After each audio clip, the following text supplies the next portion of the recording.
Turned on the TV one day, saw that a 10-year-old boy had committed suicide because he was being bullied. And with everything that had happened the day before, finding out that I had osteoporosis, the doctors telling me that I was going to die if I didn't stop, I had so much anger built up inside of me. So I picked up a pen and paper and I started writing about everything, about how schools aren't doing what they need to do, about how it affected me and changed my life forever. And I submitted it to the local newspaper. And then the next day after it had been published, I received a call from someone planning a anti-bullying forum and they wanted my help.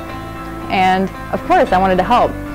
So I helped them, and then at their second one they said, "We want you to speak."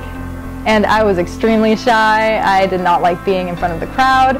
I didn't like public speaking. And I said no. And then they asked me again, and I was like, I don't know if I want to do this. I don't know if I want to put my life out there. I was also afraid that maybe a bully was going to see it and come back and bully me again. But I was like, you know what? I wanted to help, so I'm going to use my story to help them. I got in front of this crowd at that forum, told them everything that I had been through that I have told you just now. There was not a dry eye in the room. And I was crying too because I was terrified. I was afraid of what people would think about me and what I had been through. But afterwards, parents had approached me with their children, and their children would hug me and say thank you. And the parents would email me and say, my child, after you spoke, came up to me and told me everything that he is going through, or everything that she is going through. And thank you, because you just saved their life. And that's when I realized, hey, instead of letting myself die, I can help other people not go through everything that I had gone through.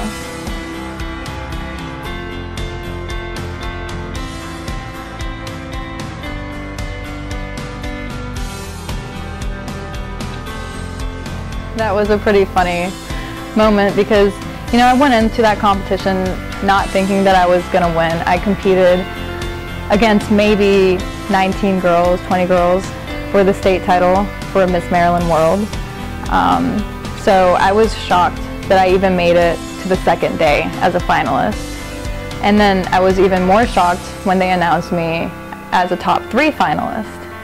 And I remember we had you know, a break in between while the judges were getting their scores and everything finished up after we had done our onstage question. And I remember being backstage and I had my Bible with me, and I kept reading little quotes from the Bible that I had put sticky notes, you know, in certain chapters of the book. And throughout the day I was actually looking at it as inspiration, and I kept thinking, you know, I did my best that I have ever done in any pageant, and I was proud of myself. And I remember right before we went back on stage for one of us 3 girls in the top to be announced as the winner, I was walking out of the room, and all of a sudden I had the feeling of deja vu. Like I felt like this had happened before. And I got this electric feeling through my body that I can't really explain. And it was almost like I felt like a connection to God in that moment. And I felt that even if I didn't win, everything was great.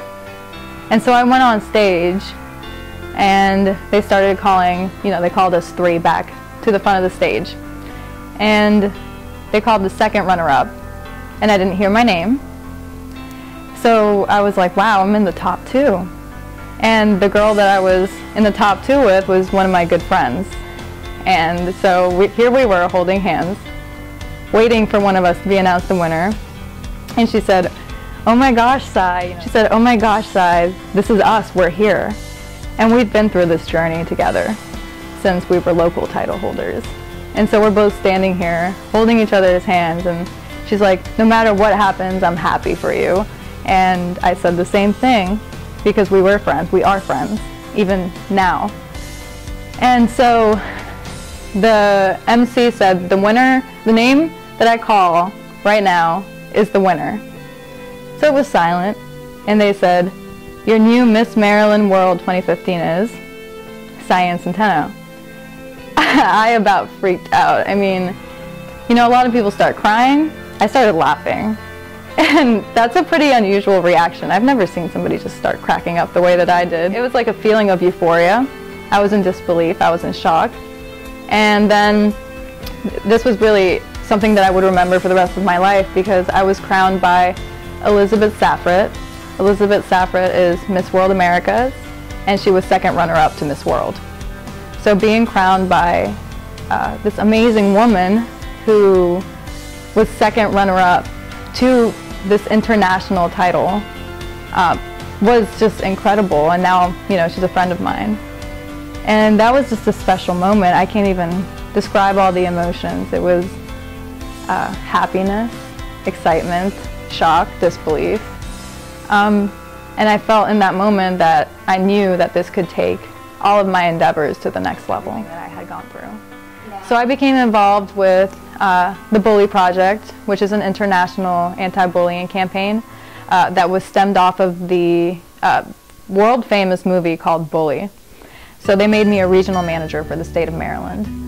And then I became involved in the National Association of Anorexia Nervosa and Associated Disorders as a resource person, which means that I would help families be able to talk to their kids or talk to other family members who were going through eating disorders and ways that they can help them. And I ended up being asked to speak at the House of Delegates, national media, news, television, radio, magazines. And my advocacy really took off and helped a lot of people. And then about 2 years later, I decided to do my first pageant because someone had said, this could help you get your causes much more known. And I was like, oh, you know, I don't know if I want to do this because I don't really fit in to that mold. That's the way that I had felt. But I was like, you know, life is short. Why not? I did my first pageant and I lost. And it was embarrassing. I tripped on stage, forgot my onstage question. I felt like I didn't look like the other girls because my dress was $17 from the thrift store. My bathing suit was from Target. But you know what? When I did it and I lost so badly, I didn't want to give up.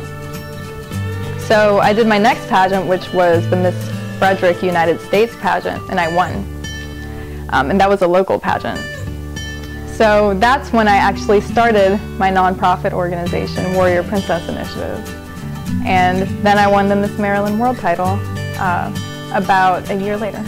Warrior Princess Initiative is a 501c3 nonprofit organization that lifts the spirits of children with life-threatening diseases. And it's also the organization that I founded and that I'm currently the president of. And our Warrior Princesses actually get crowned with their very own crown and sash, and their sash says Warrior Princess. And we do this to celebrate their courage as they've been going through these battles with their illnesses. And it's been extremely successful. Parents absolutely love it, and the kids love it more because they feel like they really are becoming a princess. And they're crowned by pageant title holders. So it's very real to them. And the crowns and the sashes are very high quality. But their parties aren't just princess parties. They also fundraise for their medical bills. And they've been able to build friendships with each other because there are now warrior princesses all over the U.S. They've been able to come together and become friends and inspire one another and become a support system for each other. And that's been really beautiful. And we are just now starting our Warrior Hero program, which is for little boys who have life-threatening diseases or for girls who don't want to be a princess. So they get their own cape, and it says Warrior Hero, and they also get an eye mask to look just like a superhero. And they will be initiated in the community by the real heroes in our community, such as veterans, firefighters, police officers. But we will still have they're real superheroes there, like Captain America, Superman, and all the other comic book superheroes. And that'll be structured in the same way that the princess parties are, where they'll get their very own party that fundraises for their medical bills. But these parties aren't just what we do. That's not all we do. We also distribute entertainment items to children's hospitals, like coloring books, activity books, reading books, things that can keep them occupied in between treatments. And when we visited the Children's Hospital in Baltimore, we donated 144 activity books to their kids. There are many factors that made me start this organization. It stemmed from my own experiences being in the hospital, even though you know, it's a mental illness. It did, you know, it almost killed me.